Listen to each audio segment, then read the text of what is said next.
जय हिंद दोस्तों, यूपीएससी हिंदी में आप सभी का स्वागत है।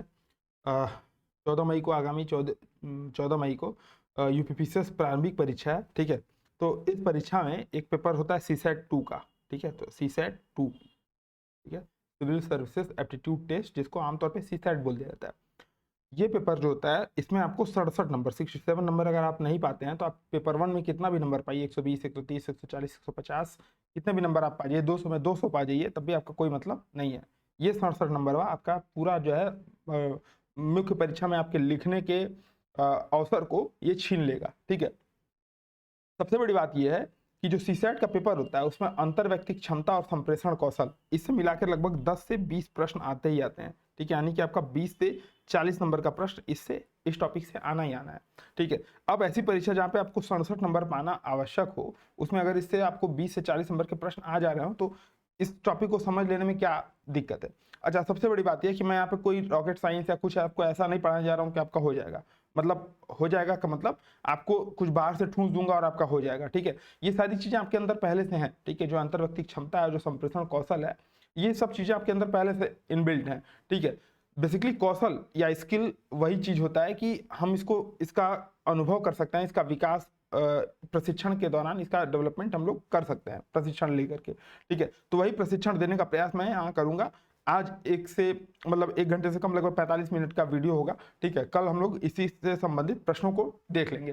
ठीक है, तो अंतर्वैयक्तिक क्षमता और संप्रेषण कौशल ये बहुत ही इंपॉर्टेंट टॉपिक है, स्किप मत कीजिएगा। वीडियोस को अपने दोस्तों और जो भी जानने वाले हैं उनको भी शेयर करिएगा, ताकि बहुत दिनों बाद मैं आया हूं तो उत्साहवर्धन बना रहे। ठीक है, बहुत दिन बाद यूट्यूब पे लाइव आया हूं। ठीक है, कल की क्लास लाइव रहेगी जिसमें हम लोग क्वेश्चन को डिस्कस करेंगे। एक हिंदी और इंग्लिश में क्वेश्चन दोनों रहेंगे, बाइलिंगुअल रहेगा, और उसमें आप लोग को विकल्प बताना रहेगा क्या सही है, फिर हम लोग यहीं पे इसको डिस्कस कर लेंगे। ठीक है, तो इससे क्या हो जाएंगे, आपकी चीजें तैयार हो जाएंगी, है ना। तो आज का क्लास बिल्कुल स्किप मत करिएगा। अंतर्वैयक्तिक क्षमता और संप्रेषण कौशल बहुत ही इंपॉर्टेंट है। अगर क्लास को अच्छा सपोर्ट मिलता है तो आगे हम लोग कुछ कुछ और जो सीसेट के टॉपिक हैं जो छूटे रह गए थे समीर सर के द्वारा, जो नहीं वो पढ़ा पाए थे, तो उसको हम लोग कवर अप करेंगे। ठीक है, 1 मई से पहले कवर अप करने का प्रोग्राम है, लेकिन वो सब डिपेंड करेगा कि आप कैसा इसको उत्साहवर्धन करते हैं। ठीक है, तो हम लोग बात करते हैं इंटरपर्सनल स्किल या अंतर्वैयक्तिक क्षमता। ठीक है, अंतर्वैयक्तिक कौशल बेसिकली होता क्या है, जिसमें हम लोग को अपनी बातों को, ठीक है, जो हम कुछ चीजें कैसे सुन रहे हैं, ठीक है, कैसे उससे अनुभव ले रहे हैं, है ना, दूसरों को कैसे उसके सापेक्ष देख रहे हैं। ठीक है, और हमारा दृष्टिकोण क्या डेवलप हो रहा है। तो ये बेसिकली अंतर्वैयक्तिक क्षमता और संप्रेषण कौशल में, मतलब संप्रेषण में, अंतर्वैयक्तिक क्षमता में हम लोग इसको समझेंगे। संप्रेषण कौशल हो जाएगा कि हम अपने भाव विचारों को बेसिकली कम्युनिकेट कैसे कर रहे हैं। ठीक है, संप्रेषित कैसे कर रहे हैं एक दूसरे को। ठीक है, तो आप शुरू करते हैं। हम लोग पहला टॉपिक है अंतर्वैयक्तिक क्षमता या कौशल का। कोई भी चीज आपको नोट करने की जरूरत नहीं है, बस चीजों को समझते चलिए। ठीक है, सारा ये पीडीएफ आपको ग्रुप पे मिल जाएगा। ठीक है, ये सारी चीजें आपको ग्रुप पे मिल जाएंगी, एकदम आपको परेशान होने की इसके लिए जरूरत नहीं है, ना कहीं नोट बनाने की जरूरत है। ठीक है, इसको बस समझते चलिए। अब हम बात करेंगे पहली चीज, जब भी अंतर्वैयक्तिक क्षमता आ जाएगी, ठीक है, तो क्षमता यानी कि कैपेबिलिटी। ठीक है, अगर कैपेबिलिटी की हम बात करें तो उसको हम लोग डेवलप कर सकते हैं, जैसा कि हम लोगों ने देखा ये एक प्रकार का स्किल है। ठीक है, लेकिन इसके पहले हम लोग को जानना जरूरी है कि अंतर्वैयक्तिक संबंध क्या होते हैं। ठीक है, इंटरपर्सनल रिलेशन क्या होते हैं, तभी हम जानेंगे कि इंटर पर्सनल जो रिलेशन है उसको डेवलप करने की क्षमता या स्किल कैसे सीखी जाएगी या क्या होती है। ठीक है, जैसा कि आप सभी को पता होगा कि कोई भी व्यक्ति जो अपने आसपास रहने वाले व्यक्तियों के साथ जो भी संबंध डेवलप करता है उसको अंतर्वैयक्तिक संबंध बोलते हैं। ठीक है, एक होता है अंतर्वैयक्तिक, एक होता है अंतःवैयक्तिक। अंतःवैयक्तिक संबंध मतलब इंट्रापर्सनल स्किल, ये व्यक्ति के अंदर खुद से, जैसे मैं मान लीजिए सोचा हूँ, बैठा हूँ, मैं सोच रहा हूँ कि यार मुझे अभी 1 करोड़ रुपए मिल जाते तो मैं उस रुपए का क्या करता। ठीक है, तो ये हो जाएगा अंतःवैयक्तिक, है ना, खुद से बातें करना। जैसे कई लोग डे ड्रीमिंग करते हैं, तो बैठ करके सपना देखते हैं, यार मैं आईएएस बन गया तो ये कर दूंगा वो कर दूंगा, है ना, तो ये हो जाएगा अंतःवैयक्तिक। लेकिन यही चीजें जब हम किसी के सामने बोलते हैं या किसी से कम्युनिकेट करते हैं, ठीक है, संप्रेषण कौशल के माध्यम से संप्रेषित करते हैं एक दूसरे को, ठीक है, तो यही चीजें क्या हो जाती है, अंतर्वैयक्तिक संबंध। और इसको ये जो संप्रेषण भेजने की जो क्षमता है, जो अंतर्वैयक्तिक संबंधों को जो स्थापित करने की क्षमता है, यही हो जाएगी बेसिकली इंटरपर्सनल स्किल या अंतर्वैयक्तिक कौशल। ठीक है, तो किसी भी व्यक्ति का उसके आसपास रहने वाले अन्य व्यक्तियों के साथ जो संबंध हो जाएगा वो क्या हो जाएगा, अंतर्वैयक्तिक संबंध। ठीक है, तो अंतःवैयक्तिक संबंध से कंफ्यूज नहीं होंगे। इंट्रापर्सनल स्किल खुद से हो जाता है और अंतः व्यक्तिक संबंध हो जाता है जो अन्य व्यक्तियों के साथ संबंध है। ठीक है, तो जैसा कि यहाँ पे लिखा भी हुआ है, आप लोग को पता भी होगा, है ना, ये कोई नई बात नहीं है। इन संबंधों के निर्माण में कोई व्यक्ति अन्य व्यक्तियों के साथ कैसे संपर्क कर रहा है, कैसे संवाद कर रहा है, इसकी जो प्रक्रिया होती है वो बहुत ही महत्वपूर्ण होती है। ठीक है, यानी कि हम कैसे कम्युनिकेट करेंगे, ये चीजें निर्भर करेगी कि हमारा संबंध कैसा होगा। ठीक है, जैसे अगर हम संपर्क और जो संवाद की प्रकृति है, इसमें इसके आधार पर अगर हम विभाजन करना चाहें तो अंतर व्यक्तिक संबंधों को दो प्रकार से बांटा जा सकता है, एक तो इनफॉर्मल और दूसरा फॉर्मल। ठीक है, यहाँ पे देखिए लिखा भी है, आपको कुछ नोट डाउन करने की जरूरत नहीं, सारी चीजें आपको यहीं पे मिल जाएंगी, है ना। तो संपर्क और संवाद की प्रकृति अंतर व्यक्तिक संबंधों को निर्धारित करती है। ये दो प्रकार के हो सकते हैं। ठीक है, जैसे पहला बात करेंगे तो अनौपचारिक अंतर व्यक्तिक संबंध। ठीक है, इनफॉर्मल इंटरपर्सनल रिलेशन। ठीक है, इसमें बेसिकली भावनात्मक संबंध होंगे। ठीक है, जैसे माता पिता का संबंध, भाई बहन का संबंध, है ना, परिवार में जो आपसी संबंध होते हैं, है ना, गर्लफ्रेंड बॉयफ्रेंड का संबंध। तो ये सारी चीजें आपको प्रेम, विश्वास, निष्ठा, त्याग, जो मूल्य होते हैं, मूल्यों पर आधारित संबंध होते हैं। ठीक है, तो ऐसे संबंधों को हम लोग क्या बोल देंगे, अनौपचारिक अंतरव्यक्तिक संबंध। ठीक है, तो जैसे इस पर प्रश्न ऐसे आ सकता है, निम्नलिखित में से किन किन के बीच जो संबंध है वो अनौपचारिक अंतरव्यक्तिक संबंध है। तो ऑप्शन दे देगा माता पिता, पिता पुत्री, पति पत्नी संबंध, है ना, भाई बहन संबंध, ऐसा आपको दे देगा। ठीक है, तो ध्यान देंगे। अच्छा, ये भी पूछ सकता है प्राइमरी संबंध किसे कहते हैं। ठीक है, प्राइमरी संबंध किसे कहते हैं, तो आपको ऑप्शन दे देगा अंतरव्यक्तिक, अनौपचारिक अंतरव्यक्तिक संबंध, औपचारिक अंतरव्यक्तिक संबंध, अनौपचारिक अंतःवैयक्तिक संबंध और औपचारिक अंतःवैयक्तिक संबंध। ठीक है, तो कंफ्यूज नहीं होना है। जो अनौपचारिक अंतर्वैयक्तिक या इनफॉर्मल जो इंटरपर्सनल रिलेशन है, इसको हम लोग प्राथमिक संबंध बोलेंगे, क्योंकि ऐसे संबंध भावनात्मक संबंधों के इर्द गिर्द पेरे जाते हैं, मतलब उकेरे जाते हैं। ठीक है, यानी कि ऐसे समझिए कि जो भी इन अनौपचारिक अंतर्वैयक्तिक संबंधों में रहेगा, अगर ये संबंध टूटेंगे, ठीक है, जैसे माता पिता नहीं रहे या गर्लफ्रेंड बॉयफ्रेंड में झगड़ा हो गया, ठीक है, या बिलगाव की स्थिति आ गई, तो व्यक्ति को असीम दुख पहुंचेगा ऐसी कंडीशन में। ठीक है, तो इसीलिए बोला भी जाता है कि अगर हम लोग को अनौपचारिक अंतर्वैयक्तिक संबंध या इनफॉर्मल इंटरपर्सनल रिलेशन को अगर सही करना है, तो जो व्यक्ति जैसा है उसको वैसे ही स्वीकार करना चाहिए, तभी संबंध मधुर बनते हैं। आप उसमें बार बार बदलाव करोगे तो वो बोलेगा नहीं मैं बदलने के लिए नहीं तैयार हूँ, तो चीजें दिक्कत होनी शुरू हो जाती हैं, है ना। तो अनौपचारिक अंतर्वैयक्तिक संबंध आपको आशा करता हूँ समझ में आ गया होगा। ठीक है, इसको प्राथमिक संबंध भी बोलेंगे। याद करने वाली चीजें क्या है, तो पहला कि ये जो अंतर्वैयक्तिक, पहला तो इसमें अगर नोट बनाइएगा नहीं, ठीक है, अगर बनाना भी है तो केवल आपको ये लिखना है अंतर्वैयक्तिक क्षमता, इसमें एक हेडिंग डालनी है अंतर्वैयक्तिक संबंध, और इसमें बस ये लिखना है कि व्यक्ति का आसपास व अन्य व्यक्तियों के साथ संबंध। ठीक है, बस केवल यही। अब पहला लिखेंगे इसमें अनौपचारिक आईआर, ठीक है, इनफॉर्मल आईआर, और उसमें लिखेंगे ये भावनात्मक संबंध होते हैं, उदाहरण माता पिता, पिता पुत्री, इनका संबंध। ठीक है, और इन्हें प्राथमिक संबंध भी बोला जाता है। केवल इतनी, ठीक है, एकदम शॉर्ट नोट्स बनाना है आपको, अगर बनाना चाहें तो, नहीं तो ये पीडीएफ मिल जाएगी, 6-7-8 पेज की पीडीएफ है, 12 पेज के लगभग की पीडीएफ है। ठीक है, तो परेशान नहीं होना है।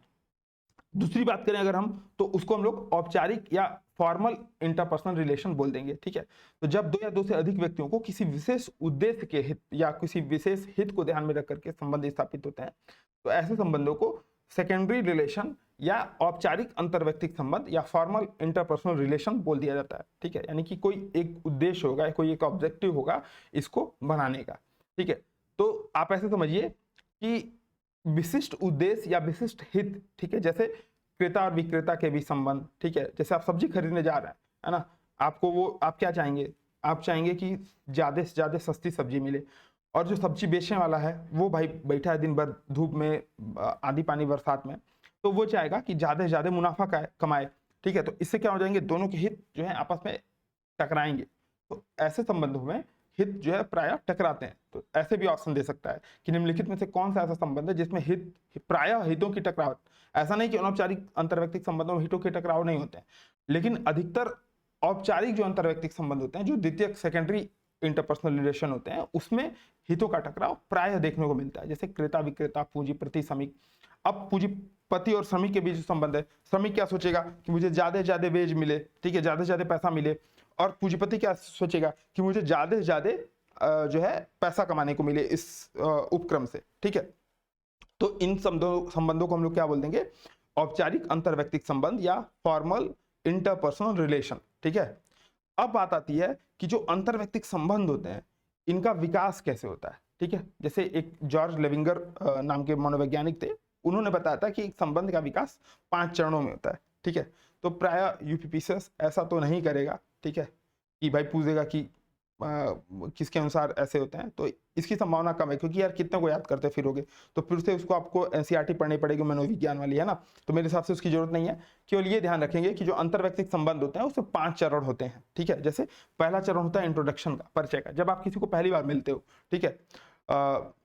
नैनो से गोपन प्रिय संभाषण उन्होंने लिखा हुआ था राम की शक्ति पूजा में, जब सीता जी जाती हैं मिलने, ठीक है, अशोक वाटिका में, जब राम भगवान को पहली बार देखती हैं, ठीक है। तो पहली छाप, शारीरिक निकटता, इन सब के अधीन जो इंट्रोडक्शन होता है ये बहुत ही महत्वपूर्ण होता है, ठीक है। तो अंतर्व्यक्तिक संबंधों का जो विकास होता है, पहला शुरुआत होता है इंट्रोडक्शन का। आप जैसे अगर आप किसी से भी रिलेशन में होगे तो पहली चीजें इसी में होती हैं, और क्या नाम है, नाम वाम एक दूसरे को देखा जाता है, पहले तो देख करके पसंद किया जाता है, ठीक है भाई ये लड़का या ये लड़की मेरे लिए परफेक्ट है, ठीक है।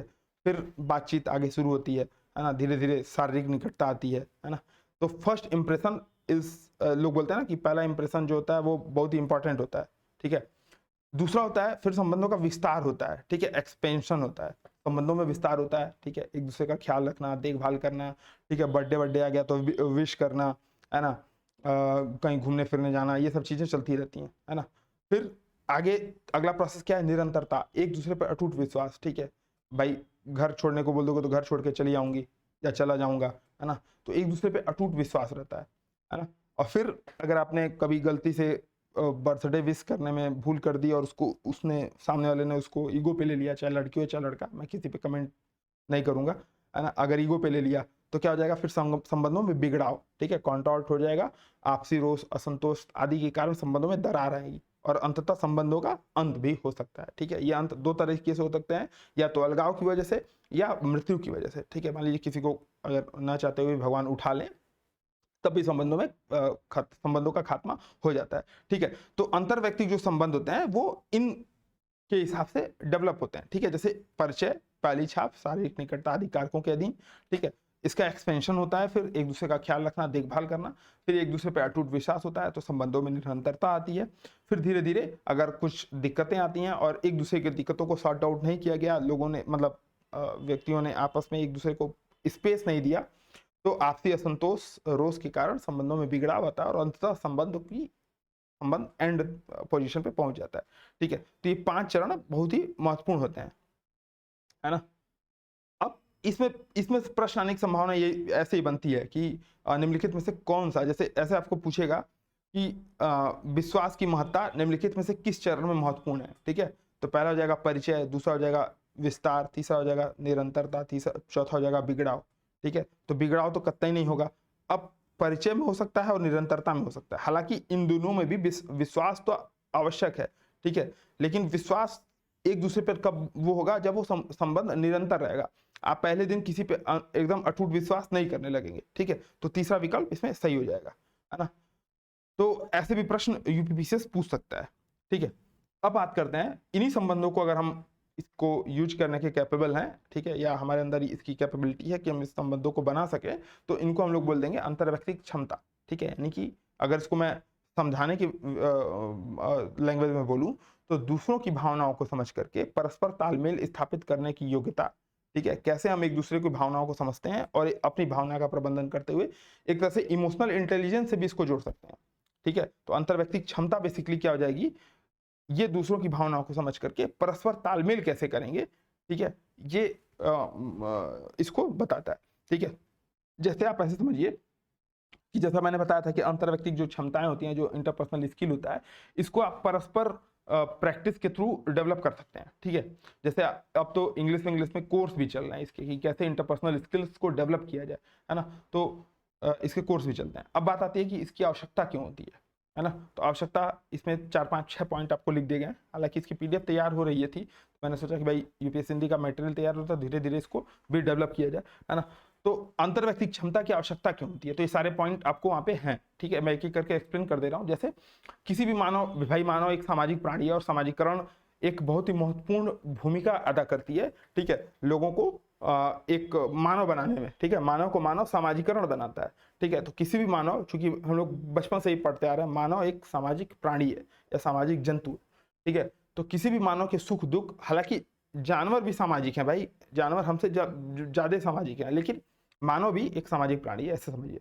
तो किसी भी मानव के सुख एवं दुख, उसका व्यवहार, उसकी सांस्कृतिक पृष्ठभूमि क्या है, उसकी राजनीतिक और आर्थिक पृष्ठभूमि क्या है, ये उसके प्रत्यक्ष रूप से अंतर्व्यक्तिक क्षमता या उसके अंतर्व्यक्तिक संबंध है, इसके द्वारा वो स्थापित होता है, ठीक है। यानी कि मानव सुखी है कि दुखी है, ठीक है। अगर कोई बच्चा बहुत अच्छा कम्युनिकेटर है, बहुत ही अच्छी उसकी इंटरपर्सनल स्किल अच्छी है, तो वो अपने जीवन में बहुत आगे जाता है, ठीक है। जैसे हमारे प्रधानमंत्री मोदी जी, ठीक है, उसकी सांस्कृतिक, राजनीतिक और आर्थिक पृष्ठभूमि कैसी भी हो, अगर उसका इंटरपर्सनल स्किल, लोगों से कम्युनिकेट करने के स्किल अगर अच्छे हैं, ठीक है, तो मानव जो है बहुत जीवन में आगे जाता है।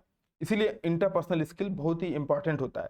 मैं इसीलिए बोलूंगा कि आप लोग इन सब चीजों को, जो भी मैं बता रहा हूँ, इसको फीलिंग लीजिएगा, ठीक है। रटने का प्रयास मत करिएगा, नोट्स बनाने के चक्कर में मत पड़ेगा, फीलिंग लीजिए, है ना।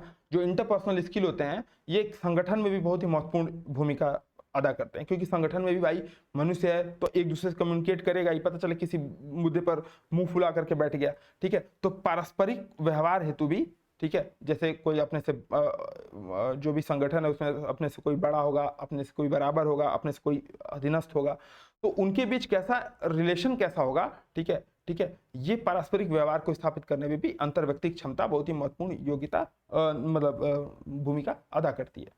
अगला है, अगर सिविल सेवक के लिए बात करें, तो सेवा काल के दौरान उनको कर्तव्य निर्वहन के लिए अपने निम्न स्तर के कर्मचारी, मतलब निम्न कर्मचारी, ठीक है, फिर अपने दोस्त वगैरह से, या अपने उच्च स्तर के अधिकारी, है ना, इसके अलावा क्षेत्र की जनता, ठीक है, जनप्रतिनिधि, इन सब से भी प्रत्यक्ष संवाद होता है, ठीक है। तो इसलिए इंटरपर्सनल स्किल का होना बहुत ही जरूरी है, नहीं तो पता चले वहीं मार पिटाई कर लिए और सिर फोड़ा फोड़ा हो गया, है ना।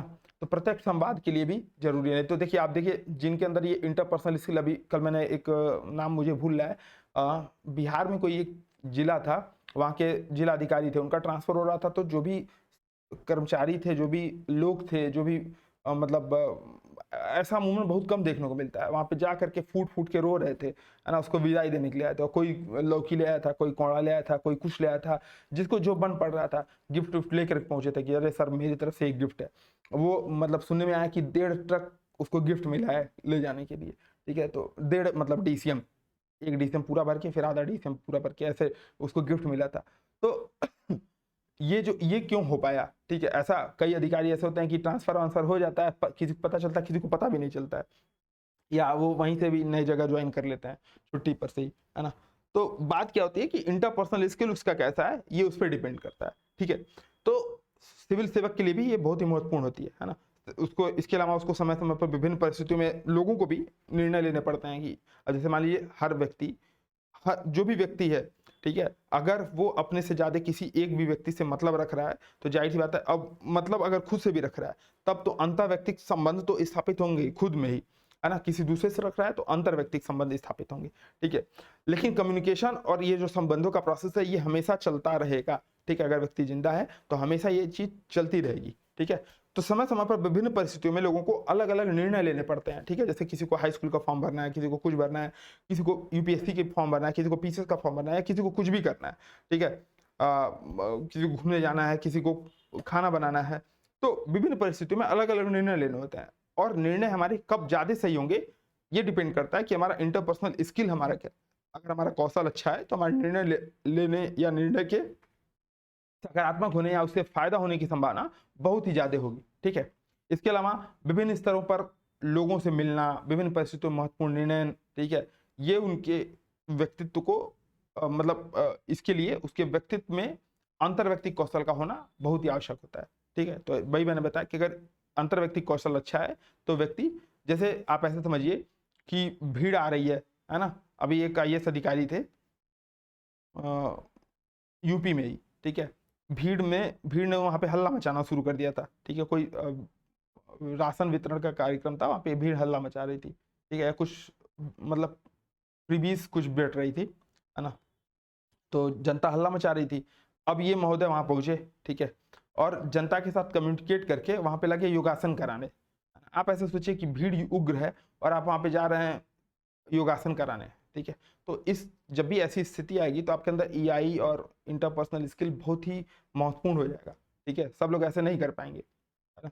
तो अंतर अब जैसे गोरखपुर की मैं बात करूं तो गोरखपुर में अभी हमारे यहाँ गुड़धुइया नाला है, ठीक है। एक हमारे जो यहाँ पे जो भी उसके प्रभारी थे, गौरव सिंह सोगरवाल नाम था उनका शायद, ठीक है। तो आईएएस अधिकारी हैं।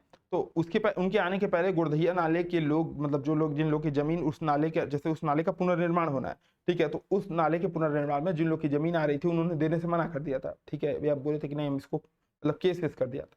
लेकिन गौरव सिंह सोगरवाल आए तो उन्होंने सबको मना लिया। ऐसा कैसे हो पाया? क्योंकि उनके इंटरपर्सनल स्किल और ईआई ये दोनों बहुत ही अच्छी, ठीक है। तो बात यही है कि संचार कौशल को अच्छा बनाने में, अंतर्व्यक्तिक क्षमताएं प्रबंधन करने में, नेतृत्व के विकास करने में, इन सब में बहुत ही इंपॉर्टेंट रोल अदा करती हैं। इसलिए अंतर्व्यक्तिक क्षमताएं और इंटरपर्सनल स्किल बहुत ही इंपॉर्टेंट हो जाता है, ठीक है। अब बात आती है कि इंटरपर्सनल स्किल क्या होता है। तो अब तक हम लोगों ने अंतर्व्यक्तिक क्षमता को समझा, ठीक है। अंतर्व्यक्तिक कौशल या इंटरपर्सनल स्किल ही हो जाता है बेसिकली वही कि जो क्षमताएं हैं उनको बात करने की हमारे अंदर एबिलिटी कितनी है, ठीक है। हम कितने कैपेबल हैं, यानी कि दूसरों के साथ बातचीत करने के लिए जो हम कौशल का उपयोग करेंगे, ठीक है, या अंतर्व्यक्तिक संबंध स्थापित करने के लिए हम जिस माध्यम का उपयोग करेंगे वो तो संचार हो जाएगा, ठीक है। लेकिन जिस कौशल का हम उपयोग करेंगे वो हो जाएगा अंतर्व्यक्तिक कौशल, ठीक है। जैसे आप ऐसे समझ सकते हैं कि हर व्यक्ति, ठीक है, प्रत्येक व्यक्ति अपने, जब भी मैंने अभी चर्चा की थी तो बताया था कि एक या एक से अधिक व्यक्तियों के साथ जो संबंध स्थापित करेगा तुरंत उसके साथ अंतर्व्यक्तिक संबंध स्थापित होना शुरू हो जाएगा, ठीक है। तो इसलिए ये प्रत्येक व्यक्ति की दिनचर्या में शामिल होता है, जिसकी सहायता से वो दूसरों से अंतःक्रिया करता है, ठीक है। यानी कि अपने से अलग स्वयं से कर रहा है तो अंतः व्यक्तिक हो जाएगा, इस चीज का ध्यान रखेंगे, ठीक है। अब बात आती है कि अंतर्व्यक्तिक कुशलता के लिए व्यक्ति के व्यवहार में कौन कौन से तत्व शामिल होते हैं, ठीक है। तो ये 4 तत्व आपके अंदर होने चाहिए, ठीक है। जैसे श्रवण कौशल, लिसनिंग स्किल, एक्सप्लिक्ट कम्युनिकेशन, स्पष्ट संचार, प्रभावशाली व्यक्तित्व, इंप्रेसिव पर्सनालिटी होना आवश्यक है, और प्रॉब्लम सॉल्विंग स्किल या समस्या समाधान कौशल का होना आवश्यक है, ठीक है। अब बात आती है कि अंतर्व्यक्तिक कौशल के लिए यही 4 तत्व क्यों आवश्यक है, ठीक है। जैसे श्रवण कौशल, माना जाता है कि अच्छा वक्ता वही है जो अच्छा श्रोता है, ठीक है। यानी कि अगर आप अच्छे से अगर किसी व्यक्ति का अच्छा, कोई व्यक्ति अगर अच्छा बोल रहा है तो उसके लिए एक इम्पॉर्टेंट टर्म ये है कि वो अच्छा श्रोता होगा, अच्छा लिसनर होगा, तभी वो चीजें सीख करके और किसी को बता रहा है, ठीक है। आप जब किसी को कुछ पढ़ाने जाएंगे या किसी को कुछ समझाने जाएंगे तो जाहिर सी बात है आपको पहले से खुद अनुभव लेना पड़ेगा, और उस अनुभव लेने की प्रक्रिया में सुनना ये बहुत ही महत्वपूर्ण रोल अदा करता है। अमूमन होता क्या है कि हम सुनना पसंद नहीं करते हैं, ठीक है। जैसे कई लोग अभी क्लास देख रहे होंगे तो जाहिर सी बात है इसमें कुछ ऐसा नया नहीं मैं पढ़ा रहा हूँ, लेकिन बात यही है कि आप अगर अच्छे से इसको सुन लेंगे, अच्छे से इसको समझ लेंगे तो ये चीजें आपकी तैयार हो जाएंगी यहीं पे, यहीं गाएंगी, ठीक है। तो अच्छा वक्ता वही है जो अच्छा श्रोता है, और एक अच्छा श्रोता वह होता है जो दूसरों के दृष्टिकोण को सुनता है, उसको समझता है, उसके बाद कोई प्रतिक्रिया या कोई परिणाम देता है, ठीक है। तो श्रवण कौशल इसीलिए बहुत ही आवश्यक है। अब अंतर्व्यक्तिक कुशल, अगर आप अंतर्व्यक्तिक कौशल आपके अंदर है, कुशलता आपके अंदर है, तो जाहिर सी बात है आप जो प्रतिक्रिया देंगे, आप जो परिणाम देंगे वो इंपॉर्टेंट हो जाएगा, ठीक है। जाहिर सी बात, अब जैसे गांधी जी वाला, गांधी जी बोलते थे कि मुझे कोई एक गाल पर थप्पड़ मारे तो मैं दूसरा गाल भी आके कर दूंगा, लेकिन आज के जमाने में कोई ऐसा करने वाला नहीं है। लेकिन आप ये सोचो कि कभी ऐसी स्थिति हो जिसमें आपको जैसे अभी ये आईएएस अधिकारी वाला हम लोगों ने अभी चर्चा किया कि इन्होंने क्या किया कि सामने भीड़ हल्ला कर रही थी, ये भीड़ को सुनते रहे कि भीड़ के साथ समस्या क्या है। इन्होंने समस्या को अनुभव किया और सोचा कि भीड़ को, मतलब इन्होंने डिसाइड किया, जैसे अब आप ऐसे सोचिए आप खुद वहां पे तैनात हो और आपको भीड़ वहां पे हल्ला कर रही है, आप वहां पे योगा कराने लगोगे, ऐसा तो संभव ही नहीं है, ठीक है। लेकिन उन्होंने अगर योगा कराया तो कहीं न कहीं उन्होंने भीड़ की समस्याओं को सुना होगा, समझा होगा, कुछ आश्वासन दिया होगा, तब जाकर के योगा कराने बैठे होंगे। ऐसा नहीं कि जाते ही योगा कराने बैठ गए, भीड़ इनको देख करके इतनी मोहित हो गई कि अरे भैया चलो योगा कर लो, योगा कर लो। योगा आज तक हम लोग ने कभी किया नहीं है, ठीक है। तो जाहिर सी बात है श्रवण कौशल या लिसनिंग स्किल उनके अंदर अच्छा से होगी, ठीक है। दूसरी चीज और क्या उनके अंदर अच्छी हो सकती है, स्पष्ट संचार, ठीक है। उन्होंने बताया होगा कि ठीक है मैं जो भी वितरण हो रहा है मैं उसकी अच्छे से वितरण कराऊंगा, हर व्यक्ति को घर डोर टू डोर डिलीवरी कराऊंगा, मेरी जिम्मेदारी होगी कि मैं उसको जो भी पात्र हैं उनको योजना का लाभ दिलवाऊं, ठीक है। और जब तक योजनाओं का लाभ मिल रहा है तब तक आप ऐसा कर लीजिए कि चलिए योगा करते हैं, क्योंकि आजकल तबीयत बहुत खराब रह रहा है सबका, योगा से ही तबीयत सही होगा, ठीक है, योगा सही होगा, है ना। तो स्पष्ट संचार यानी कि अपनी बातों को दूसरों के सामने निश्चित तर्कों के माध्यम से पूरे आत्मविश्वास के साथ रखना। ये नहीं कि गड़बड़ आ जाना, अरे बाप रे बाप सामने भीड़ हल्ला कर रही है, अब क्या करें, योगा कर लें है ना। तो थोड़ी सी ये भी चीज आवश्यक हो जाती है। अगला क्या है, प्रभावशाली व्यक्तित्व, ठीक है। अब मैं, आप या कोई और व्यक्ति जाकर के बोलेगा तो थोड़ा सा सामने वाला कम सुनेगा, लेकिन अगर कोई अधिकारी आ रहा है, अगल बगल 4-5 गनर हैं, ठीक है, तो उसका आभा मंडल क्रिएट हो जाता है, ठीक है। अब उस आभा मंडल के कारण उसका जो व्यक्तित्व है वो थोड़ा सा प्रभावशाली लगने लगता है ना। तो दूसरों से बातचीत के दौरान जो चेहरे का हाव भाव होगा, जो हम भाव भंगिमाएं बनाएंगे, आप देखेंगे जो आईएएस अधिकारी होते हैं या जो भी अधिकारी होते हैं, आईएएस की नहीं, मैं अधिकारियों की बात कर रहा हूँ, या जो भी बड़े लोग होते हैं, ठीक है, सो कॉल्ड बड़े लोग, तो वो सामने वालों से एकदम आंख से आंख मिला करके बात करेंगे, उनकी सारी मुद्राएं एकदम सामान्य तरीके से होंगी, है ना, उनकी कुछ अच्छी आदतें होंगी। ये सारी क्या है, प्रभावशाली व्यक्तित्व की निशानी है, जो कि अंतर व्यक्ति कम्युनिकेशन के लिए बहुत ही आवश्यक हो जाती हैं, ठीक है। तो व्यक्तित्व उनका प्रभावशाली होना, ये भी अगर ये होता है तो व्यक्ति अंतर व्यक्ति कुशलता के लिए, मतलब ऐसा माना जाता है कि व्यक्ति अंतर व्यक्ति तौर पे कुशल है, ठीक है। जैसे उदाहरण के तौर पे आप अमिताभ बच्चन जी को देख सकते हैं। मैं बोलूंगा कि भाई दरवाजा बंद कर लो, शौचालय में ही शौच जाओ, तो कोई नहीं सुनेगा। लेकिन अगर अमिताभ बच्चन जी इसको आकर के बोल रहे हैं तो जाहिर सी बात है गाँव के लोग अब धीरे धीरे खुले में शौच जाना बंद करती हैं। अगला क्या है, समस्या समाधान कौशल, ठीक है। अब सामने दिख रहा है कि भीड़ हल्ला मचा रही है, मारपीट कर सकती है, ठीक है, लेकिन अगर मेरे अंदर प्रॉब्लम सॉल्विंग स्किल होगी तो ये चीजें क्या हो जाएंगी, इंपॉर्टेंट रोल अदा करेंगी कि कैसे चीजों को नॉर्मलाइज किया जाए, ठीक है।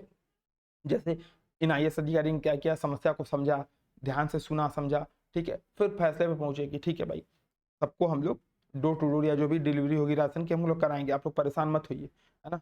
तो ये चीजें कैसे हो पाई, जब इन्होंने प्रॉब्लम को सॉल्विंग के नजरिए से देखा, ठीक है, एक सकारात्मक दृष्टिकोण के साथ देखा।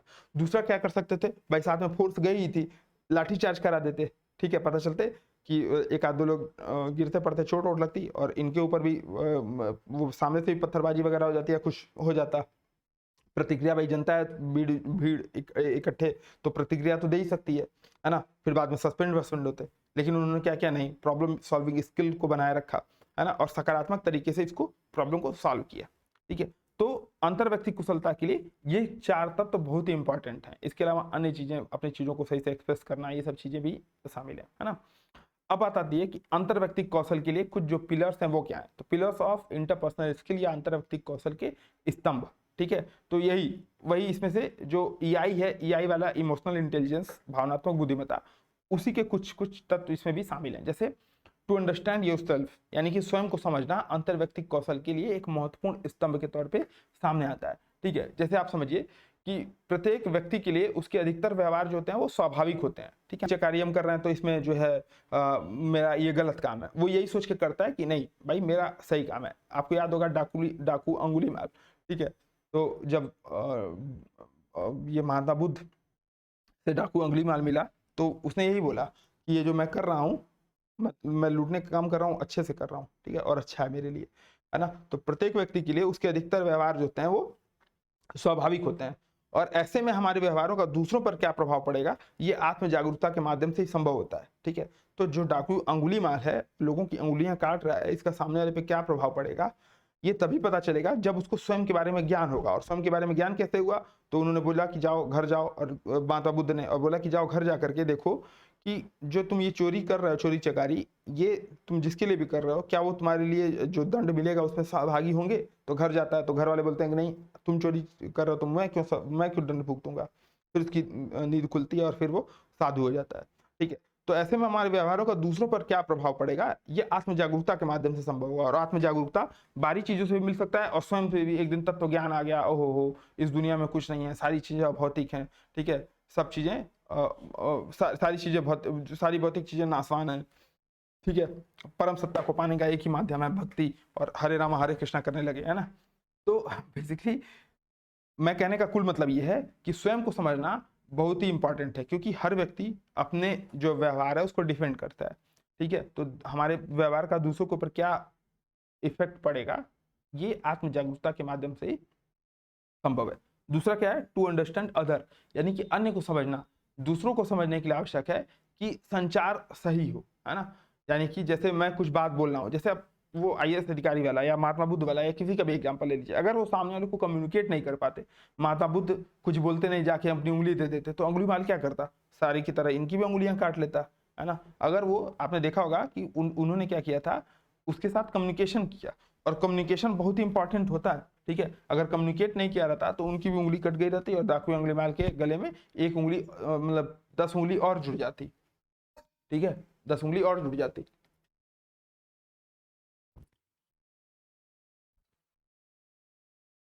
महात्मा बुद्ध तैयार थे कि भाई नहीं चलो, ठीक है, जो होगा देखा जाएगा। तो वो सामने वाले को बेसिकली समझ रहे थे।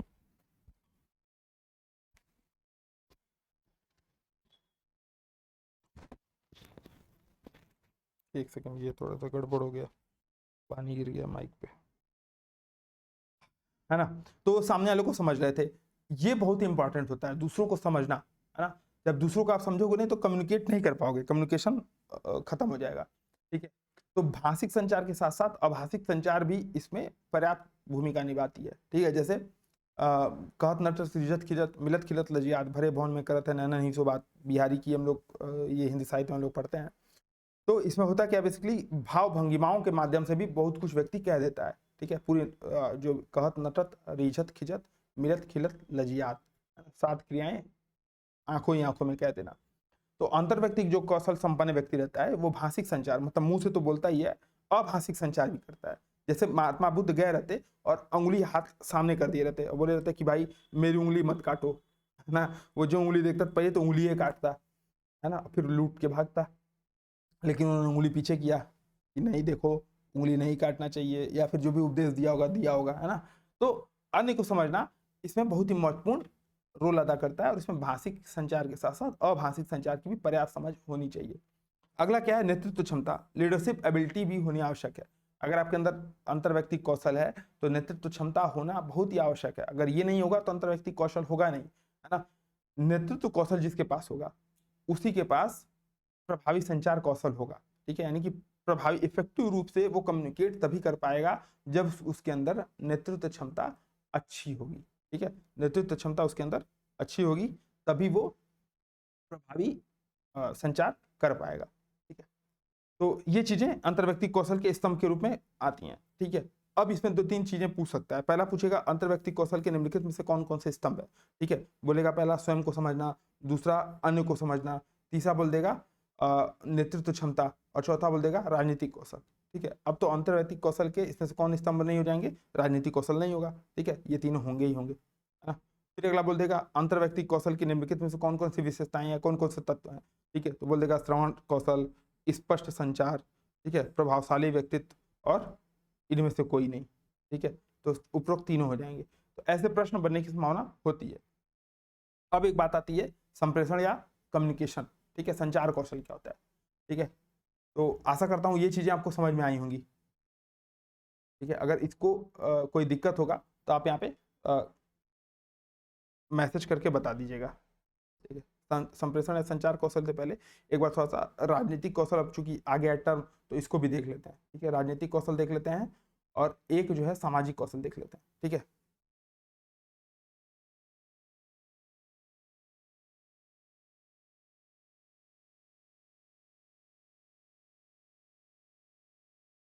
सामाजिक कौशल, ठीक है, इसको इंग्लिश में लिखेंगे सोशल स्किल, ठीक है, इंग्लिश वाले सोशल स्किल लिखेंगे, ठीक है। बेसिकली सामाजिक कौशल क्या है, ये अंतर्व्यक्तिक कौशलों का उपसमूह है, ठीक है। मतलब ऐसे समझिए कि जन कौशल इसको बोल सकते हैं, जनता के साथ कैसे किस कौशल के माध्यम से आप जुड़ेंगे, ठीक है, पब्लिक स्किल के रूप में, है ना। जैसे स्वयं को सामाजिक रूप से प्रस्तुत करना, सामाजिक परिवेश और उसमें होने वाले परिवर्तनों को अच्छे से समझना, सामाजिक परिवर्तनों को पहचान कर उसको समाज में समायोजित करना, ये बेसिकली हो जाएगा सामाजिक कौशल। यानी कि ऐसे समझिए समाज में अगर कोई समस्याएं हैं, ठीक है, जैसे विधवा पुनर्विवाह का नहीं होना, अब अगर ईश्वर चंद्र विद्यासागर को ये चीजें पता है कि समाज में ये समस्याएं हैं, तो उनका सामाजिक कौशल इसको क्या करेगा, उसको बताएगा। ठीक है, कि स्वयं को सामाजिक रूप से प्रस्तुत किया। उन्होंने क्या किया, स्वयं को विधवा पुनर्विवाह के दिशा में काम करने के लिए प्रेरित किया। ठीक है, दूसरा काम क्या किया उन्होंने, सामाजिक परिवेश और उसमें होने वाले परिवर्तनों को समझा। ठीक है, ऐसा नहीं है कि एकाएक उन्होंने बोला कि नहीं यहाँ से विधवा पुनर्विवाह खत्म हो जाए, है ना, या विधवा पुनर्विवाह शुरू हो जाए। ठीक है, धीरे धीरे एक प्रोसेस के थ्रू तो उन्होंने लोगों को समझाया, समझने का प्रयास किया और सामाजिक परिवर्तनों को पहचान कर सामाजिक रूप से उसको समायोजित करने का प्रस्ताव दिया। ठीक है, तो ऐसा नहीं था कि विधवा पुनर्विवाह हो रहा है तो किसी से भी कर दो। तो धीरे धीरे उन्होंने बोला कि नहीं, ऐसा है कि अगर घर में दूल्हे का जो भाई है उसे करवा दिया जाए, ऐसा कुछ रखा जाए, है ना, या रिश्तेदारी में करवा दिया जाए। तो धीरे धीरे उसको समायोजित करवाया।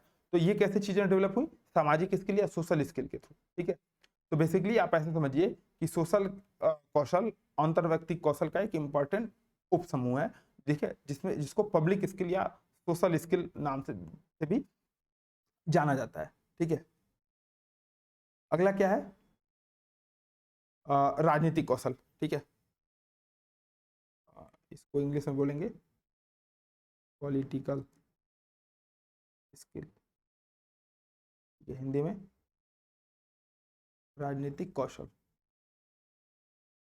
ठीक है, बेसिकली राजनीतिक कौशल क्या हो जाता है, आप ऐसे समझिए कि नेता के अंदर क्या गुण होने चाहिए। ठीक है, एक नेतृत्व को कैसा होना चाहिए, ये चीजें राजनीतिक कौशल में इंपॉर्टेंट होती हैं। जैसे आप ऐसे मैं उदाहरण क्या दूं, उदाहरण आप ऐसे समझिए कि दो लोग हैं, एक नेता विपक्ष, समझने वाले समझ जाएंगे, एक नेता पक्ष। ठीक है, अब जो नेता विपक्ष है उनके मीम्स बन रहे हैं, लगातार चुटकुले आ रहे हैं, है ना, तो जनता में उनकी क्या मतलब जनता के नजर में उनकी क्या भूमिका बनेगी। ठीक है, तो नेता के अंदर एक ऐसा गुण होना चाहिए जिससे जनता, कर्मचारी या जितने भी लोगों से वो मिले, जितने भी लोगों से वो कम्युनिकेट करे, वो उनको सम्मान दे सके। ठीक है, अब जाहिर सी बात है, अगर आप भारी मात्रा में मीम्स और इन सब के शिकार हैं तो जनता आपको सम्मान वाले नजरिए से तो कतई नहीं देखेगी। ठीक है, और धीरे धीरे आप उसी के आदी हो जाएंगे, है ना।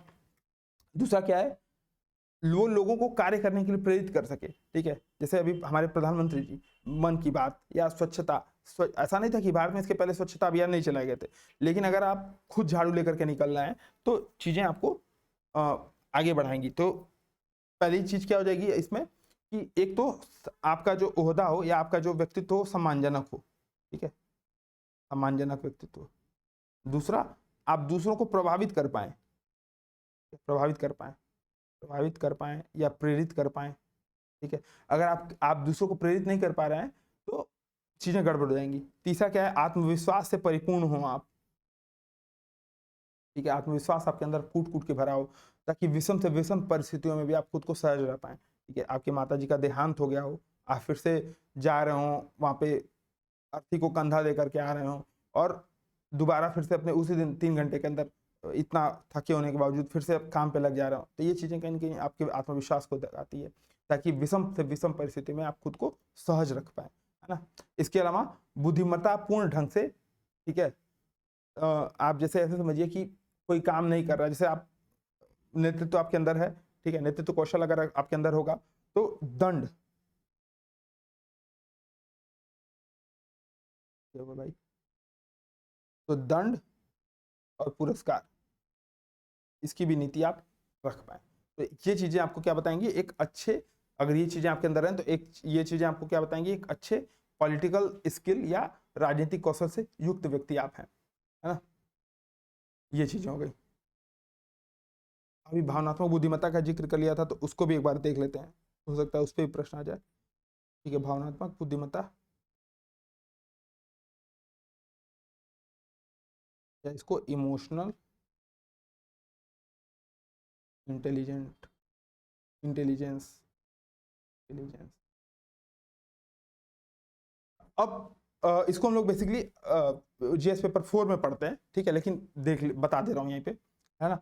ईआई बेसिकली क्या होता है कि किसी व्यक्ति द्वारा स्वयं की भावनाओं को पहचानने और दूसरों की भावनाओं को समझने और प्रबंधित करने, मतलब ऐसे समझिए कि स्वयं की भावनाओं को पहचान रहा है, स्वयं की भावनाओं को समझ रहा है और स्वयं की भावनाओं को प्रबंधित कर रहा है, साथ ही साथ दूसरों की भावनाओं को भी समझ रहा है, प्रबंधित कर रहा है और उसको प्रभावित भी कर सकता है। तो इस ये चीजें क्या हो जाती हैं, अगर ये चीज आपके अंदर है तो इसको माना जाता है कि आपके अंदर भावनात्मक बुद्धिमत्ता है या भावनात्मक रूप से आप बुद्धिमान हैं। ठीक है, इसके भी 4-5 तत्व हैं, 5 तत्व हैं। ठीक है, जहां तक मुझे याद है, पहला है आत्म जागरूकता। ठीक है, जागरूकता, इसको इंग्लिश में सेल्फ अवेयरनेस बोलेंगे, लिख लेना यार। ठीक है, फिर अगला है स्व विनियमन, लिख दे रहा हूँ नहीं तो लोग बोलेंगे देखो, SEL, self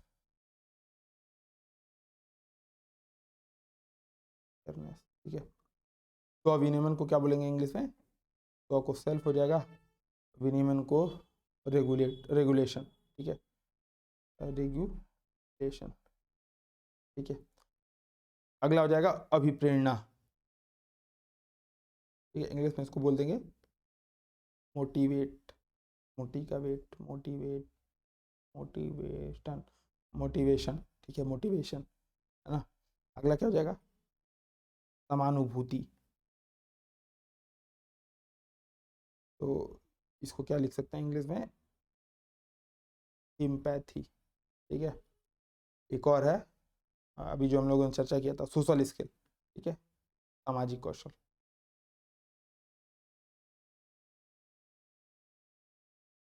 SOCIAL, social skill. ठीक है, अब इसको एक उदाहरण के माध्यम से समझा देता हूँ। ठीक है, जैसे मान लीजिए आप देखते हैं एक्सीडेंट होता है ना, एक्सीडेंट होता है, तो अब उस स्थिति में आप वहीं पे हैं और आप देख रहे हैं कि एक्सीडेंट हुआ, तो दो चीजें होती हैं। एक तो ये हो गया कि एक्सीडेंट हो रहा है, आप देख के नकार के चल दिए। दूसरा बोले कि बहुत बेकार हुआ, फिर चल दिए। और तीसरा, आप वहाँ पे रुक करके कुछ काम कर रहे हैं। ठीक है, उसको बचाने के लिए कुछ काम कर रहे हैं। तो ये तभी हो पाएगी जब आपके अंदर आत्म जागरूकता या सेल्फ अवेयरनेस होगी, आप खुद को समझेंगे। ठीक है, आपको ये पता होगा कि अगर आप उस व्यक्ति को मरता हुआ छोड़ के चल जाएंगे तो आप रात भर सो नहीं पाएंगे, है ना। आत्म जागरूकता, लेकिन स्व विनियमन का भी होना जरूरी है। अब आपके अंदर इतनी समानुभूति हो गई, इतनी एम्पैथी हो गई कि आप वहीं लगे फूट फूट के रोने, तो कहाँ उसको बचाना है। ठीक है, कहाँ आप खुद रो रहे हैं। सेल्फ रेगुलेशन भी जरूरी है। ठीक है, काम करने के लिए आपको अभी प्रेरणा भी जरूरी है, मोटिवेशन, कि आप काम करेंगे तो आपके अंदर कुछ ऐसा लगे, हाँ यार मुझे अगर मैं ये करूंगा तो मैं कम से कम एक सही से सो पाऊंगा। ठीक है, और मैं लोगों को बता पाऊंगा कि हाँ, मतलब मैं किसी को मुंह दिखा पाऊंगा, नहीं तो मेरी आत्मा ही मुझे धिक्कारेगी। तो मोटिवेशन भी बहुत इंपॉर्टेंट है। ठीक है, समानुभूति, आपको, आपने किसी को देखा गिरते हुए और आपने बोला बहुत दुख हुआ। ठीक है, तो ये क्या हो जाएगी, सहानुभूति, है ना।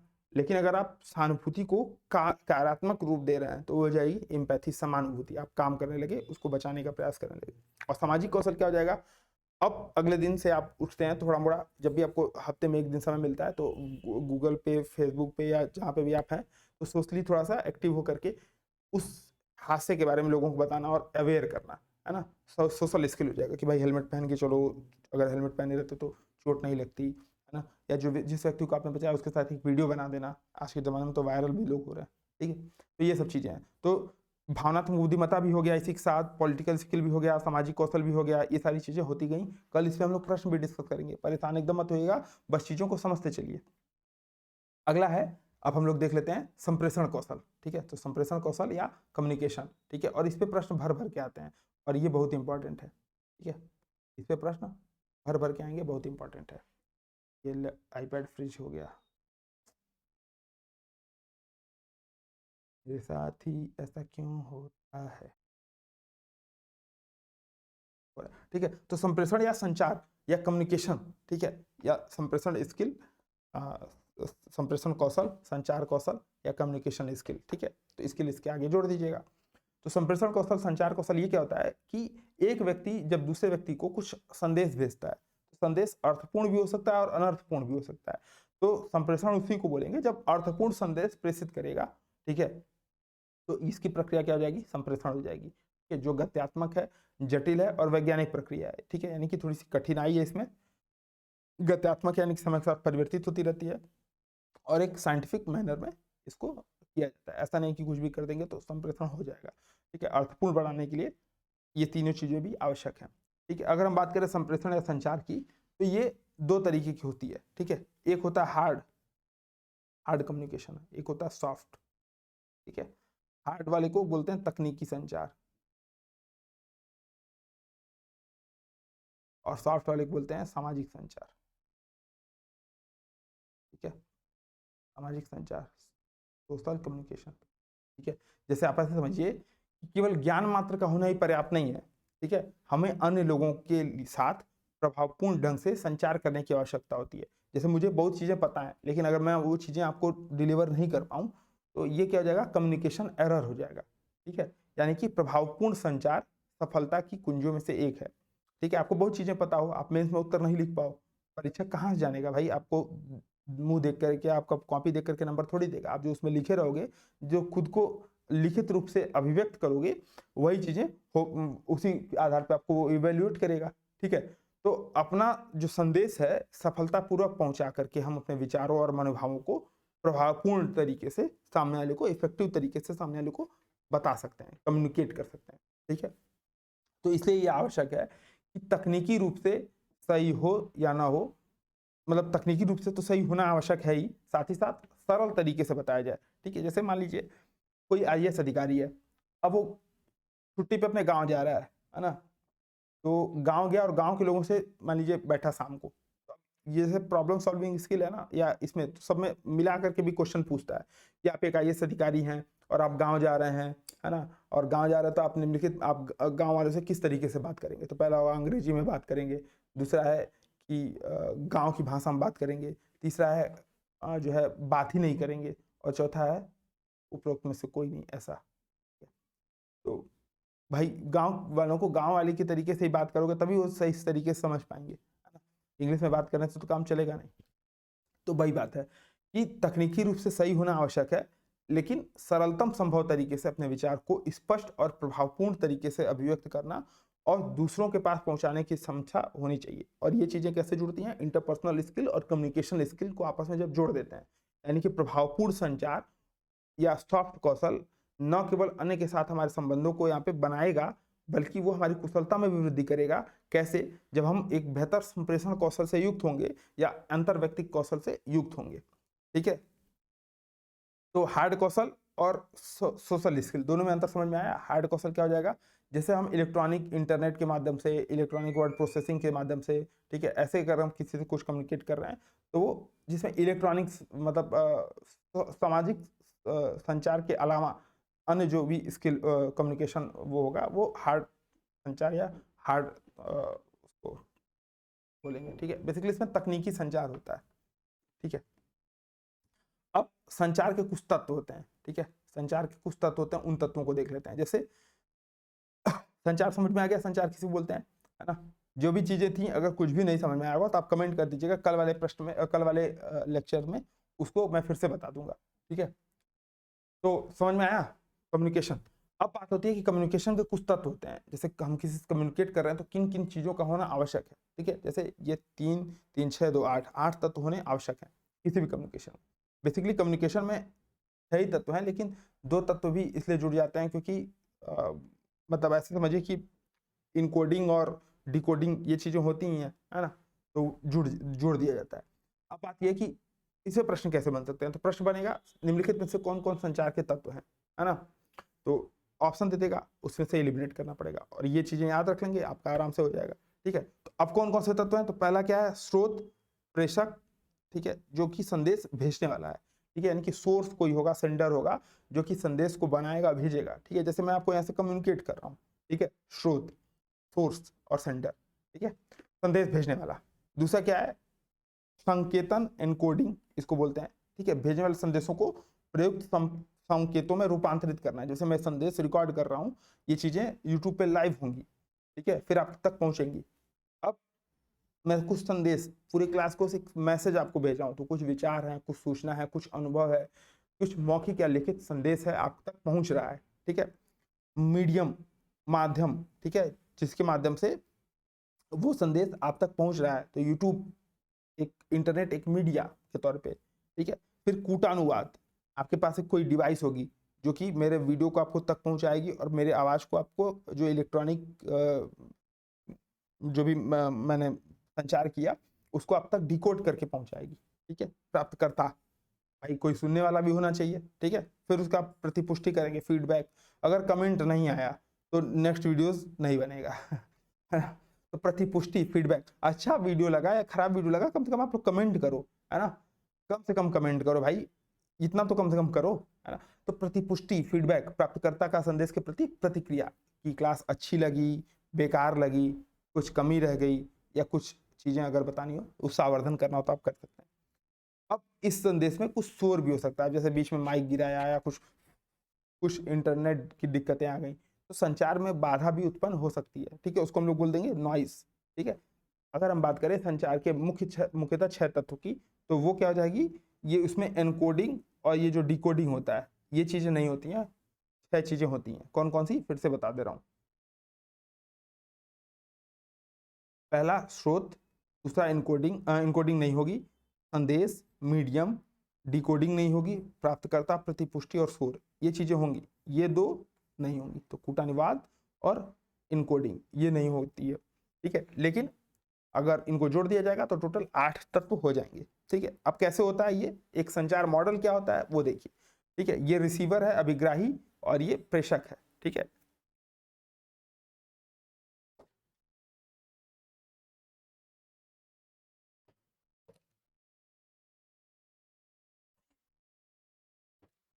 ठीक है, ये संदेश को इनकोड कर रहा है, कुछ इनकोडिंग कर रहा है, कोडेड संदेश जा रहा है, एक चैनल के माध्यम से भेजेगा, चैनल इसको डिकोड करेगा, डिकोड संदेश अभिग्राही को मिलेगा। अब ये फीडबैक भेजेगा प्रेषक को, और इस प्रक्रिया में कुछ शोर इसको मिल सकता है, ठीक है, एक नॉइज मिल सकता है। इंग्लिश में देखें तो इंग्लिश में ये हो जाएगा, ठीक है, संचार मॉडल, ठीक है। वही सोर्स सेंडर कुछ इनकोडेड मैसेज को भेज रहा है, ठीक है, इनकोडिंग कर रहा है, कुछ ये मैसेज कोडेड मैसेज आएगा, इस मैसेज को कोई किसी मीडियम के माध्यम से भेजेगा, चैनल उसको बोल सकते हैं, ये चैनल इसको डिकोड करेगा, डिकोडेड मैसेज रिसीवर को प्राप्त होगा, ठीक है। इसकी प्रतिपुष्टि या फीडबैक करेगा, और इस प्रक्रिया में उसको कुछ नॉइस या शोर की अनुभूति हो सकती है, ठीक है। अब बात करें अगर संप्रेषण की विशेषताएं, तो संप्रेषण की निम्नलिखित 4 विशेषताएं आपको देखने को मिलती हैं। पहला क्या है, संप्रेषण गतिशील है, डायनेमिक है, ठीक है, क्योंकि इसकी प्रक्रिया निरंतर बदलती रहती है। आज जैसा कम्युनिकेशन हो रहा है, पहले ऐसा नहीं होता था। पहले कबूतर के माध्यम से, किसी अन्य माध्यम से, या कैसे भी आप संप्रेषण करते थे, दूर लॉन्ग अगर बात करें तो, ठीक है। अभी जैसे आज के जमाने में जब व्हाट्सएप फेसबुक नहीं था, तो जो प्रेमी प्रेमिकाएं थी एक दूसरे को कैसे भेजते थे, कबूतर जा जा जा कबूतर जा, ठीक है। तो कबूतर जाता था और संदेश लेके जाता था, है ना। आज व्हाट्सएप फेसबुक चल गया, ठीक है, उसके बाद बीच में चिट्ठी पत्रिकाओं का भी दौर आया, है ना। अगला क्या है, संप्रेषण अविराम है, कभी रुकता नहीं है, हम सोए रहे हैं, जगे रहे हैं, लगातार विचारों का हमारे अंदर, मस्तिष्क हमारा सदैव सक्रिय रहेगा, आप देखेंगे सपना आता है, तो उस ये इन सब चीजों का परिणाम है। अगला क्या है, संप्रेषण अनुत्क्रमणीय है, ठीक है, एक बार जो बाण से चीजें निकल गई, तर्कस से तीर निकल गया, फिर वो वापस नहीं आता, ठीक है, एक बार संदेश चला गया तो उसे हम वापस नहीं ले सकते, है ना। अगला क्या है, ये अंतःक्रियात्मक है, ठीक है, क्योंकि हम लगातार दूसरों के और स्वयं के भी संपर्क में रहते हैं, ठीक है। जैसे हम दूसरों से अगर कम्युनिकेट करेंगे तो भाषण करेंगे, या कुछ उनको बोलेंगे, या कुछ उनसे व्यवहार करेंगे। खुद भी हम लोग वाक् क्रिया करते रहते हैं, ठीक है। जैसे मैं वॉशरूम में बैठता हूँ तो थोड़ा सा सोचता रहता हूँ, यार आज क्या क्या करना है, ये चीजें हैं, ठीक है, ये चीज ऐसा नहीं किया, उसने ऐसा कर दिया, ठीक है। तो अमूल सबके साथ ऐसा चलता रहता है, तो संप्रेषण भी अंतःक्रियात्मक भी होता है, ठीक है। ये संप्रेषण की विशेषताएं हैं, 4 विशेषताएं। अब इसमें प्रश्न कैसा बनेगा, तो सब निम्नलिखित में से कौन कौन संप्रेषण की विशेषताएं हैं, ठीक है, जाहिर सी बात हो जाएगा। अब संप्रेषण के प्रकार देख लेते हैं, ठीक है, इनके बाद हम संप्रेषण को आज यहाँ पे खत्म करेंगे। अच्छा, एक यहाँ पे चीजें रह गई, जैसे इफेक्टिव कम्युनिकेशन कैसे होगा, ठीक है। इफेक्टिव कम्युनिकेशन, इसको हिंदी में लिखेंगे, हिंदी में बोलेंगे प्रभावी संचार, प्रभावी संचार, ठीक है। प्रभावी संचार के लिए क्या क्या चीजें आवश्यक हो, तो पहला, मैसेज हो स्पष्ट हो, क्लियर हो। दूसरा, मैसेज सही हो, ठीक है, करेक्ट मैसेज भेजा जाए, है ना, करेक्ट मैसेज भेजा जाए, सामने वाला भी करेक्ट तरीके से उसको ले, ठीक है। जैसे मैं बोला कि आज चलो गोली मार देते हैं, ठीक है, नहीं आज गोली नहीं मार देते हैं, मतलब कुछ भी, जैसे क्या होता है कि मैं बोल कुछ रहा हूँ, सामने वाला समझ कुछ रहा है, ठीक है ना। तो मैसेज, पहली बात तो सही हो, स्पष्ट हो, दूसरा मतलब पहला चीज स्पष्ट हो, दूसरा सही हो, ठीक है, तीसरा कंप्लीट मैसेज हो, पूरा मैसेज भेजा जाए, ठीक है। मैंने बोला चलो आज गोली मार देते हैं, ठीक है, आगे नहीं बताया, अब वो बंदूक लेके आ गया, चलो गोली मारते हैं, तो नहीं भाई ये गोली नहीं मारनी थी, कोई दूसरी गोली मारनी थी, ठीक है, दवा छिड़कना था, उसको गोली मारना, ठीक है। तो कंप्लीट पूरा मैसेज हो, पूरी तरीके से उसको कंप्लीट कर पाए, ठीक है, संक्षिप्त हो, ठीक है। संक्षिप्त को इंग्लिश में क्या बोलेंगे? प्रिसाइज, प्रिसाइज राइटिंग, प्रिसाइज, ठीक है, प्रीसाइज, ठीक है। हाँ, संक्षिप्त हो तो ये प्रभावी संचार के लिए स्पष्ट, सही, पूरा, संक्षिप्त। अच्छा, विश्वसनीय हो, और भी चीजें हैं, ठीक है। सोर्स जो रिलायबल हो,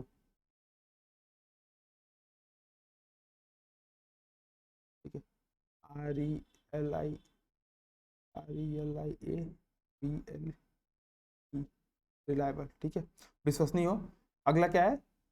जो प्राप्तकर्ता हो उस पर विचार करे, प्राप्तकर्ता द्वारा विचारणी,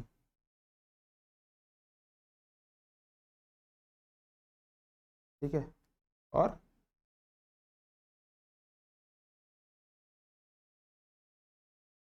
ठीक है। तो प्रभावी संचार तभी होगा, यही चीजें हैं, है ना। पहला, स्पष्ट हो, सही हो, पूरा मैसेज हो, संक्षिप्त मैसेज हो, और विश्वसनीय सोर्स के द्वारा मिले, और प्राप्तकर्ता द्वारा उस पर विचार किया जाए, तभी संचार जो है प्रभावी हो सकता है। एक चीज और मिस कर रहा हूं मैं इसमें, सेंडर कर्टेसी, कर्टेसी, ठीक है। तो जो प्रेषक हो, प्रेषक, उसकी कुछ कर्टेसी हो, ठीक है। तो ये चीजें प्रभावी संचार के लिए आवश्यक है, ठीक है। COURTESY, प्रेषक कर्टेसी, इसको सेंडर कर्टेसी लिख लीजिए, ठीक है। तो ये चीजें प्रभावी संचार के लिए आवश्यक है। अब बोलता है संचार के प्रकार कितने प्रकार के हैं, तो भाई अंतः व्यक्तिक संचार, है ना। अंतः व्यक्तिक संचार ये बेसिकली क्या है? आपका आपसे संचार, इंट्रा पर्सनल कम्युनिकेशन, ठीक है, इंट्रा पर्सनल कम्युनिकेशन। जैसा कि मैंने बताया था अभी कि शुरुआत में हम लोगों ने चर्चा की कि यह एक मनोवैज्ञानिक चिंतन मनन और स्व संचार है, ठीक है, मुख्यतः मानसिक स्तर पर होता है, ठीक है। जो प्रेषक होता है और प्राप्तकर्ता होता है, दोनों एक ही व्यक्ति होते हैं, ठीक है। तो अब पूछ लेगा आपसे ऑप्शन में कि यह एक मनोवैज्ञानिक चिंतन मनन वाला संचार है जिसमें प्रेषक और प्राप्तकर्ता दोनों की भूमिका एक ही व्यक्ति निभाता है, ठीक है। इसके उदाहरण के तौर पे अगर हम उदाहरण लें तो इसमें आत्मविवेचन, आत्मविश्लेषण, तर्क वितर्क, अंतर्द्वंद, मन का, ये सब चीजें चलती रहती हैं, ठीक है। निम्नलिखित में से ये कौन सा संचार है? ऑप्शन दे देगा अंतर्वैयक्तिक, अंतर्वैयक्तिक, ठीक है, सामाजिक, या जन संचार। ऑप्शन क्या हो जाएगा? अंतर्वैयक्तिक संचार, ठीक है, समझ में आ गया।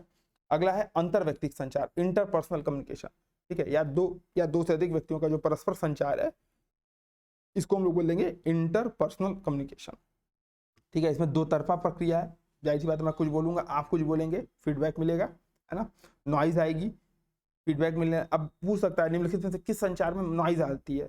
नॉइज नहीं आएगी, तो अंतर्व्यक्तिक में नॉइज आएगी? नहीं आएगी। लेकिन अंतर्व्यक्तिक में नॉइज आ सकती है, जन संचार में बहुत ज्यादा आएगी, समूह संचार में और ज्यादा आएगी। तो चार प्रकार के संचार होते हैं, अभी हम लोग देखते हैं, ठीक है। तो अंतर्व्यक्तिक जो संचार है, ये सामाजिक संबंधों का आधार है, जो हमारा सामाजिक संबंध बनता है, ये अंतर्व्यक्तिक संचार से, अंतर्व्यक्तिक संचार से बनता है, ठीक है। तो कंफ्यूज नहीं होंगे ना, अंतर्व्यक्तिक और अंतर्व्यक्तिक, ठीक है। अब जो अंतर्व्यक्तिक संचार है, अंतर्व्यक्तिक संचार, ये दो प्रकार के होते हैं। पहला शाब्दिक संचार, दूसरा अशाब्दिक संचार, ठीक है। शाब्दिक जो संचार होते हैं वो मौखिक होंगे और लिखित तौर पे हो सकते हैं, रिटन और ओरल तौर पे, वर्बल कम्युनिकेशन। जो नॉन वर्बल कम्युनिकेशन होंगे वो निम्नलिखित 5 तरीकों से हो सकते हैं, ठीक है। जैसे पहला हो जाएगा प्रोक्सेमिक्स, ठीक है, प्रोक्सेमिक्स इसको बोलते हैं बेसिकली। इसमें मतलब बस आपको समझाने के लिए, इस पर प्रश्न पूछने की संभावना लगभग कम है, ठीक है। जैसे अशाब्दिक संचार में प्रोक्सेमिक्स हो जाएगा, ये दूरी, स्थान और स्पेस, इन सब का महत्व संचार में बन जाएगा, संचार में हो जाएगा, ठीक है। जैसे अशाब्दिक संचार, जैसे आप ऐसा समझिए कि आज स्पेस में हम लोग कुछ सूचनाएं भेज रहे हैं, ठीक है, तो ये उस संचार को हम क्या बोलेंगे? प्रोक्सेमिक्स टाइप ऑफ कम्युनिकेशन, ठीक है। एक हो जाएगा काइनेसिक्स, ठीक है। काइनेसिक्स, इसमें क्या हो जाता है? बेसिकली बॉडी लैंग्वेज का प्रयोग होता है, ठीक है। वही कहत नटत रिजत खिलत मिलत खिलत लजियात, ठीक है। तो इसमें काइनेसिक्स हो जाएगा, वो आंख से ही पूरी सब कुछ बता दे रहा है, ठीक है। एक हो जाएगा पार्श्व भाषा या पैरा लैंग्वेज, ठीक है। इसमें ऐसा समझिए कि आपको आपके मैनर्स के आधार पे, ठीक है, आप कुछ कर रहे हो, ठीक है, जैसे हंस रहे हो, है ना, तो आपको पता चलेगा कि हाँ ठीक है, आप यहाँ पे कंफर्टेबल हो, या सामान्य तरीके से बैठे हो तो कंफर्टेबल हो। आप बार बार इधर उधर देख रहे हो, बेचैनी है, ठीक है, तो वो चीज़ें आपको लगेंगी कि नहीं नहीं, आप यहाँ पे अनकंफर्टेबल हो। ठीक है, अगला क्या है, स्पर्श की भाषा। ठीक है, इसमें बेसिकली कैसे आप टच कर रहे हो इस पे, जैसे डॉक्टर टच, है ना, स्पर्श की भाषा, जैसे आप बहुत ज़्यादा हताश हो, निराश हो, आपका मित्र आके एक पीछे से थपकी देते, तो आपको लगेगा कि हाँ भाई स्पर्श, कुछ नहीं बोल रहा है भाई, आप फेल हो गए रिजल्ट में, कुछ नहीं बोल रहा है, बस वो आके पीछे से थपकी दे दिया, ये आपका भाई है, आपको गले लगा लिया, है ना, तो वो क्या आ जाएगा, स्पर्श की भाषा। एक और यहाँ पे छूट रहा है, नीचे लिखा है, नहीं नहीं लिखा है, उसको बोलते हैं क्रोनोमिक्स। ठीक है, क्रोनोमिक्स। ठीक है, क्रोनोमिक्स बेसिकली क्या होता है, जब संचार में समय का रोल बढ़ जाता है तो इसको क्रोनोमिक्स बोलते हैं। जैसे आज कोई मुद्दा तुरंत चर्चा में है, ठीक है, और मैंने उस पर तुरंत वीडियो बना दिया, है ना, तो वो क्या हो जाएगा, क्रोनोमिक्स। ठीक है, अशाब्दिक संचार, लेकिन इसको ऐसे समझिए कि अशाब्दिक संचार है वो, है ना, मतलब अगर मैं आपसे कम्युनिकेट कर रहा हूँ तो इसमें अगर समय को महत्व मिले, समय का अगर प्रयोग हो, तो ये चीजें क्या हो जाएंगी, क्रोनोमिक्स। जैसे मान लीजिए आपने बोला कि मेरे घर आना है ना, अब मैं ये नहीं बोला कि मैं आऊँगा या नहीं आऊँगा, लेकिन मैं कुछ ना आता हूँ ना कुछ आपको मैसेज करता हूँ। ठीक है, समय के साथ आपको पता चल रहा है कि नहीं यार वो अब मैं बोल देता हूँ कि नहीं, आप किसी माध्यम से सूचना मिल गया कि मैं 2 बजे के बाद कहीं नहीं जाता। ठीक है, मेरा एक फिक्स टाइम है कि 2 बजे के बाद मैं कहीं नहीं जाता, और मैं बोलता हूँ, मैं ये नहीं बोलता हूँ कि आऊँगा या नहीं आऊँगा। ठीक है, क्रोनोमिक्स होगा बेसिकली क्या, समय का महत्व। तो 2 बजे तक मैं नहीं आया आपके घर, अब आपको क्या समझ जाना चाहिए कि ठीक है, अब नहीं आए तो अब नहीं आएंगे, है ना, अब ले नाना सानी तो अब नाना से हो। अगला क्या है, ग्रुप कम्युनिकेशन।